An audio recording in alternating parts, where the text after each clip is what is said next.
Тази версия много ми хареса. Тя е по-различна от оригиналната. Ами аз така оригиналната е много така тежка, драматична, чак да не ти се иска да се разделиш с това, обаче ти днес си съвсем друга енергия от цялото изставане. Много ми хареса това. За слънцето сме тук. Така че, едни баби от моето село, Коприна, той е на брега на Дунава и е така. Стоян, мама си домаше, мамо, мамила, мамо, ма, чула сай, мамо, прочула тази ми равна добруджа, чула сай, мамо, прочула тази ми равна добруджа, койо де чуе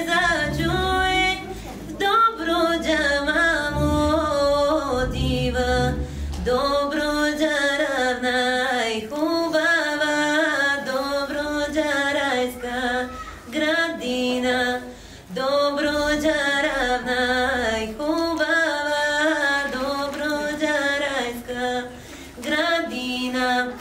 И аз имам още ида в тази ми равна Добруджа, кяр да кярувам печеля, там ще се мамо оженя, там ще се мамо оженя, за една мома Добруджанка.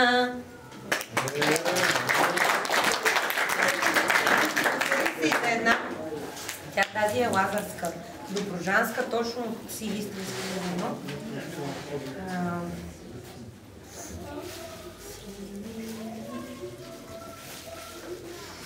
Сини ми бели голуби, сини ми бели голуби, накъде сте ми летяли и какво сте ми видяли? Накъде сте ми летяли и какво сте ми видяли? Лазаре, дребни Лазаре, Лазаре, дребни Лазаре, летяхме и си видяхме царюви равни дворове. Летяхме и си видяхме царюви равни дворове.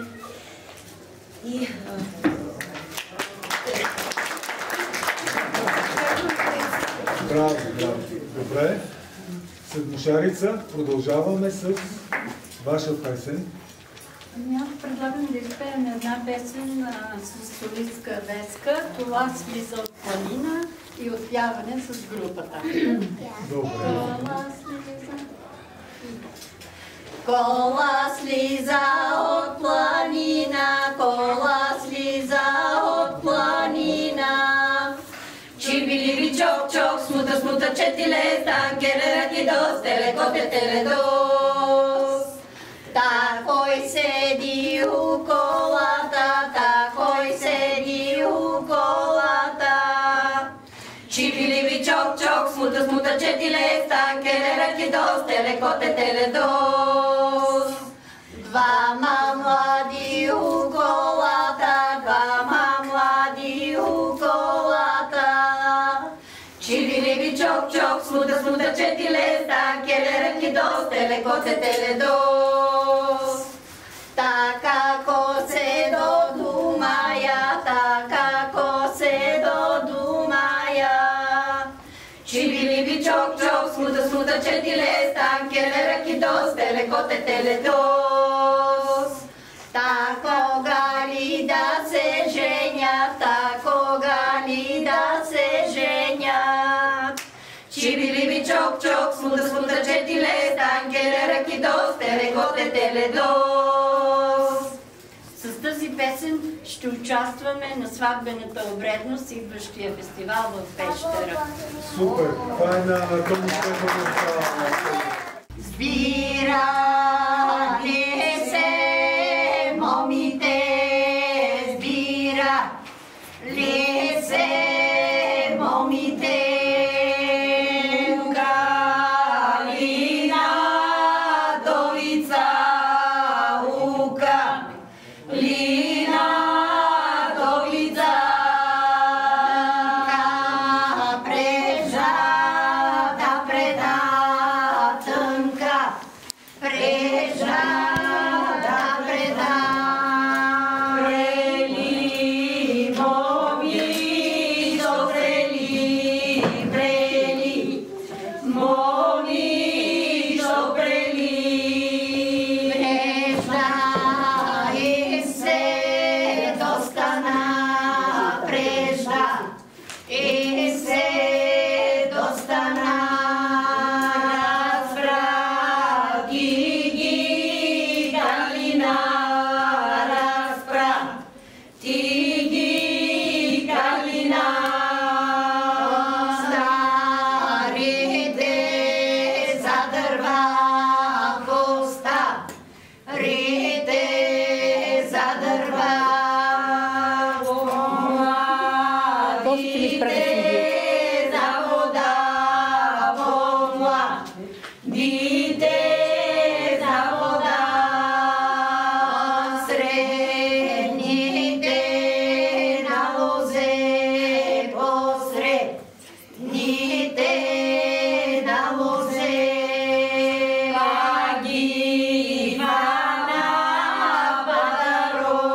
Немой да ми я завършиш. Това е много кратка песен. Когато ходим в детски градини, училища и заучаваме децата, те ни питат за думите. Това са оригинални думи от село. До стана прежда, да забърши, да не скрие. Така че заедно с песента идва и словото. А сега с следващата песен ще отидем в Трънска. Мария има някакви въпроси към тебе. Тук искам да... От Трънския край, кой умно жабе влаче, двуглас. Може да ви е познат. Има много вметнати думи, които носят много настроение. Кой умно жабе влаче. Кой умно жабе влаче, кой умно жабе влаче, турулю бию, турулю пепумбе, еге меге меге пуп.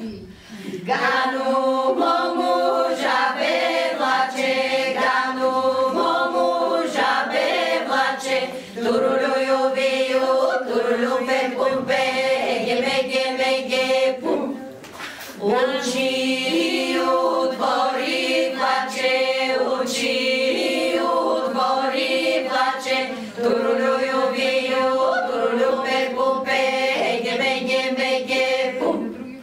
Уганчини двори плаче, уганчини двори плаче, турулю бию, турулю пепумпе, еге меге меге пуп.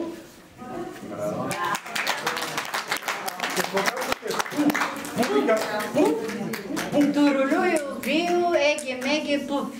Ние пеем също една трънска песен, само ако искате един куплет. Разбира се, но след сега за вметнатите думи, понеже съвпадат с пуп. Сега или после? Нека сега да направим малка пауза. Шарена кола. Оздоли Дубръцка колца, оздоли Дубръцка колца, обрателки, трепетелки, обрат, Марко Поланги, титанки, ланги, витораки, вирилисти, натописти, много листи, скръжалисти. Ой, варай, варай!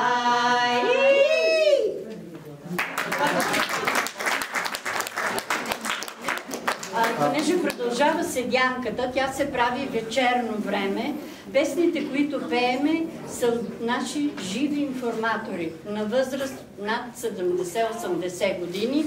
И тази песен, която ще чуете, е от информатора на 83 години.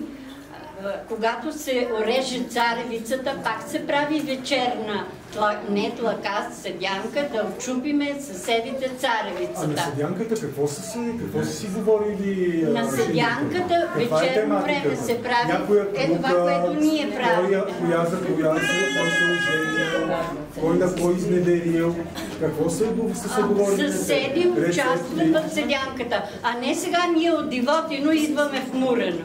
Това е дневна седянка, програма друга. Ето ще изгасим лампите. Седянката е вечерно време. И сега ще изпееме тази песен. Сега се сещам за две съдружки. Жиговали, дароговали. Знаеме. Знаете, можете ли заедно да ги направим? Не, запали. Две съдружки живували, живували, друговали, за нищо се не скарали. Сенке, ленке, вита, джанке му. Лепа маро, Софийска девойко. Па се двете оженили, две търви са станали, па се двете закарали. Сенке, ленке, вита, джанке му.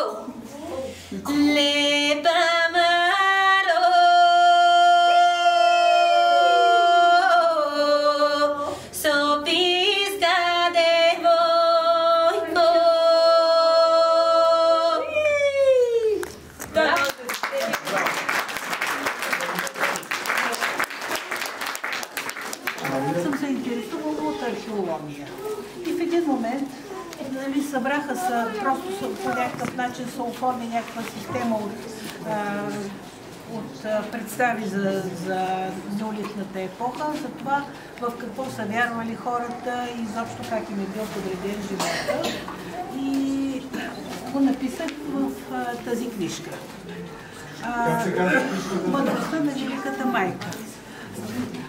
Интересното е, че по това време, това го говоря за времето 6-то и 5-то хилядолетие преди новата ера, т.е.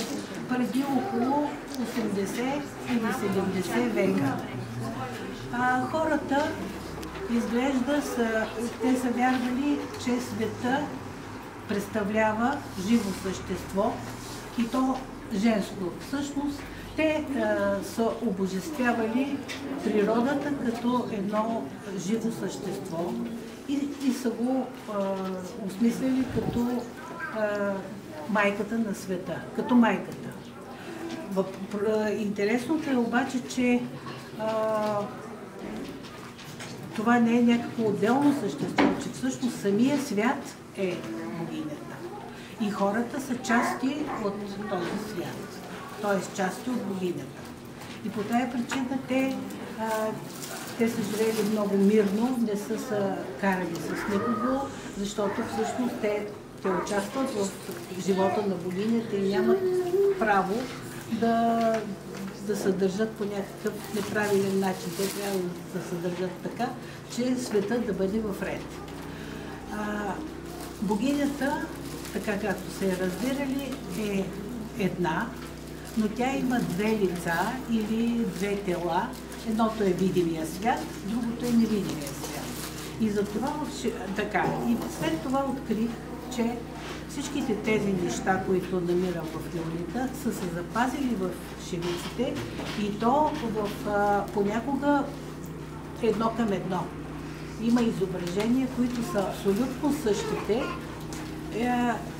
и нали, едното е от 6-то хилядолетие преди новата ера, а другото е от миналия век. И двойна, и тройна, и четворна. Сега има и да. Въпрос е, значи, тук мога да ви покажа на тази шевица двойната богиня, по какъв магически начин е направена. Едната, ето е раждаща богиня, с скрачени крака, едната е извезена. А в обратна посока, неизвезената част е невидимата богиня. Ето тя е с рогата глава и тук долу е знака за раждане. Така че, ето тук пък по друг начин. Ето тази дебела фигура, ето главата, ръцете, това са и бедрата. Значи те са толкова големи, защото тя е раждащото същество. И като погледне човек в бялото, се вижда една друга фигура с разкрачени крака.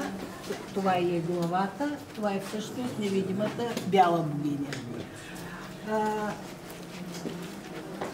Така в шевиците могат да се намерят страшно много неща и не знам, така, по всяка шевичка мога да ви разказвам много дълго. Освен фигурата на богинята, в шевиците има запазени и изображения на нейните най-важни символи. Това са всъщност богинята има три функции, три най-важни роли, които изпълнява в този свят. Едната функция е движението и нейн символ, основен символ е птицата. Птицата в шевиците се запазва като символ на душите, като връзка, идеята за връзка между световете. Всъщност, предполага се, смятало се, че душите на неродените хора живеят някъде в невидимия свят и прилитат като птица в нашия свят, заселват се в утробата на жената, а самата отрова я осмислят като рогата глава, защото всъщност формата на женската полова система има такава форма на глава и с рога. Тоест рогата са всъщност на отровата, така ли? Да, тръбопроводите и яйчниците. Това означава ли, че днешният дявол, който ние познаваме с рогата, червения, не знам какво си... Мисля, че няма никаква връзка. Няма връзка, да. Мисля, че няма връзка с... Нямам представа. С днешния дявол нямам никаква представа, но има някаква вероятност да има връзка с кукерски маски, защото основният смисъл на кукерския обряд е всъщност подпомагане на плодородието. И това да се носят рогати глави изглежда е било свързано с идеята за плодородие. Още по време на неолита има такива светилища, домашни светилища и други, и храмове, в които има рогати глави, запазени. Значи, изглежда има някакъв обичай през някакво време от годината да се убива някакво особено голямо рогато животно и главата му да се обожествява, изобщо да се почита като символ на голямото плодородие. Добре. Да. Благодаря ти за... По-стария вариант, чакайте да ви кажа за това килимче, например. Този килим е на баба Дан от Ловда. По-стария вариант на рогатите глави се свързва с фигурата на Елена. И тук на това килимче има. Ето е едната фигура на едната богиня, това е другата. Тази е по-видимата, а тази изглежда свързана с невидимата богиня. И едни еленчета, които се свързват с идеята за плодородието. Да. Втората функция на богинята е именно раждането. И там основните символи са животните с рогати глави. И тези раждащи фигури на богинята с разтворени крака. И третата функция е знанието, мъдростта. Символа е змията. Там е по-сложно да го обясня, защото всъщност символа на змията идва от една възможност, психическа възможност на хората в някакъв момент да видят света като светлина. Нали знаете, чували сте, Бог е светлина. Но това ние сме занемарили тая своя способност, но когато човек попадне в света като светлина, всъщност изчезва целият този свят, го няма. Света се състои, да кажем, само от слънца, които по някакъв начин са свързани и се движат, така че усещането е, че всяко се намира едновременно навсякъде. И когато човек вече не е в такова състояние, опитвайки се да изобрази това, което е видял, започва, се оказва, че трябва да нарисува някакви такива завъртяни фигури. Спирал-меандър. Да, спирал-меандър, ето такива завъртяни неща, които ги има по неолитните грънци и които, ето, има и в картината на Ван Гог "Звездна нощ". Юлия, ти си много удобна и можеш да продължиш. Да, чакай, само още нещо да кажа. Именно, има го в шивиците до наши дни. Въпросът е, че това в атомната физика е знака, с който се обозначава връзката между въртящи се елементи. А фактически света се състои наистина елементарните частици, са въртящи се елементи, които са свързани един с друг. И се оказва, че неолитните хора по някакъв начин са знаели това и това знание по традиция се предава до наши дни и го намираме и в шивиците. Така че, така. Благодаря. Може да се намалите безкрайно.